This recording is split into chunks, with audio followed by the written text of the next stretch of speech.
విద్యుత్ రంగం బలోపేతానికి ఆర్థిక సహాయం చేయాలని కేంద్ర మంత్రిని కోరారు రాష్ట్ర విద్యుత్ శాఖ మంత్రి గొట్టిపాటి రవికుమార్. విద్యుత్ శాఖ మంత్రుల సమావేశానికి హాజరైన కేంద్ర విద్యుత్ శాఖ సహాయ మంత్రి శ్రీపాద యశోనాయక్ను ఈ మేరకు మంత్రి గొట్టిపాటి కోరారు. ఏపీ పెద్ద ఎత్తున పునరుత్పాదక విద్యుత్తును ప్రోత్సహిస్తోందని మంత్రి గొట్టిపాటి తెలిపారు. రాష్ట్రంలో ఉత్పత్తి చేస్తున్న పునరుత్పాదక ఇంధన మౌలిక సదుపాయాల కోసం గ్రీన్ ఎనర్జీ కారిడార్ ప్రాజెక్టుకు తక్షణం ఆర్థిక సాయం అందించాలని కేంద్రాన్ని కోరారు. జాతీయ క్లీన్ ఎనర్జీ లక్ష్యాలకు అనుగుణంగా పునరుత్పాదక విద్యుత్తును జాతీయ గ్రిడ్కు సమర్థవంతంగా కలిపేందుకు గ్రీన్ ఎనర్జీ కారిడార్ ఎంతో కీలకమని కేంద్ర మంత్రి గొట్టిపాటి వివరించారు. అంతేకాకుండా రాష్ట్రంలో రెన్యూవబుల్ ఎనర్జీ మేనేజ్మెంట్ జోన్ ఏర్పాటు కోసం సమగ్ర ఆర్థిక సాంకేతిక సహకారం అవసరమని పేర్కొన్నారు. REMZ ద్వారా గ్రీన్ ఎనర్జీ వనరుల అంచనా, షెడ్యూలింగ్, గ్రిడ్ నిర్వహణను మెరుగుపరచగలమని విశ్వాసం వ్యక్తం చేశారు. రాష్ట్ర వ్యాప్తంగా ఉత్పత్తి అవుతున్న పునరుత్పాదక విద్యుత్ వినియోగాన్ని గణనీయంగా మెరుగుపరచవచ్చునని మంత్రి వివరించారు.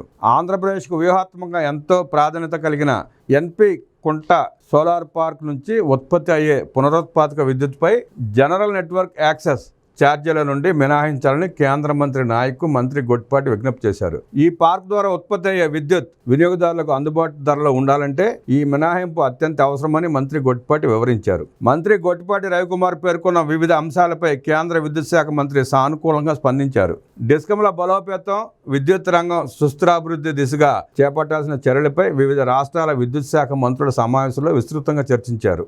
ఆంధ్రప్రదేశ్ ప్రభుత్వం ఆధ్వర్యంలో విజయవాడ నోవాటెల్ హోటల్లో విద్యుత్ రంగ సంస్కరణలపై వివిధ రాష్ట్రాలకు చెందిన విద్యుత్ శాఖ మంత్రుల 4వ సమావేశం జరిగింది. ఈ సమావేశానికి కేంద్ర విద్యుత్ శాఖ సహాయ మంత్రి శ్రీపాద యశోనాయక్ అధ్యక్షత వహించారు. ఉత్తరప్రదేశ్, రాజస్థాన్, తమిళనాడు, మధ్యప్రదేశ్, మహారాష్ట్ర, ఆంధ్రప్రదేశ్ రాష్ట్రాల నుంచి విద్యుత్ శాఖ మంత్రులు, సీనియర్ అధికారులు హాజరయ్యారు. ఈ సందర్భంగా రాష్ట్ర విద్యుత్ శాఖ మంత్రి గొట్టిపాటి రవికుమార్ మాట్లాడుతూ రాష్ట్ర ముఖ్యమంత్రి నారా చంద్రబాబు నాయుడు నేతృత్వంలో ఆంధ్రప్రదేశ్ విద్యుత్ రంగాన్ని సమర్థవంతంగా ముందుకు తీసుకెళ్తున్నట్టు తెలిపారు.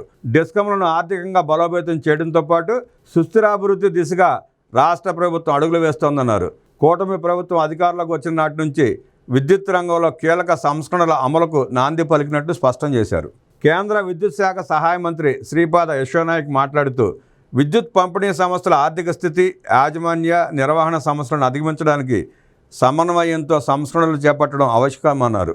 దీనికోసం రెగ్యులేటరీ సంస్కరణలు, రుణ పునరూపకల్పన, పునరుత్పాదక విద్యుత్ ఇంటిగ్రేషన్, విద్యుత్ స్టోరేజ్ పరిష్కారాలు, ఆర్టిఫిషియల్ ఇంటెలిజెన్స్ వంటి ఆధునిక సాంకేతికతలను ఉపయోగించి విద్యుత్ పంపిణీ వ్యవస్థల బలోపేతానికి ప్రతి ఒక్కరూ కృషి చేయాలని పిలుపునిచ్చారు.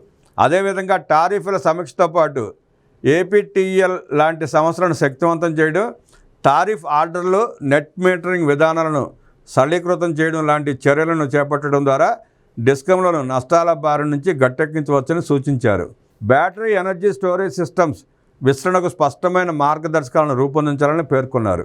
రాజస్థాన్ విద్యుత్ శాఖ మంత్రి హీరాలాల్ నగర్ మాట్లాడుతూ రాజస్థాన్లో PM సూర్యఘర్ ముఫ్త్ బిజిలీ యోజన ద్వారా 2025-26 నాటికి 36,700 మెగావాట్ల రూఫ్ టాప్ సోలార్ సామర్థ్యాన్ని ఏర్పాటు చేయాలని లక్ష్యంగా పెట్టుకున్నట్లు తెలిపారు. అలాగే 77 లక్షల మందికి పైగా వినియోగదారులకు నెలకు 150 యూనిట్ల వరకు ఉచితంగా విద్యుత్ అందించడానికి చర్యలు చేపడుతున్నామని వెల్లడించారు. ఆంధ్రప్రదేశ్ రాష్ట్ర ప్రభుత్వ ప్రధాన కార్యదర్శి విజయానంద్ మాట్లాడుతూ విద్యుత్ రంగానికి అవసరమైన ఆర్థిక స్థిరత్వం కోసం వ్యయాధారిత టారిఫ్ విధానం అనివార్యమని స్పష్టం చేశారు.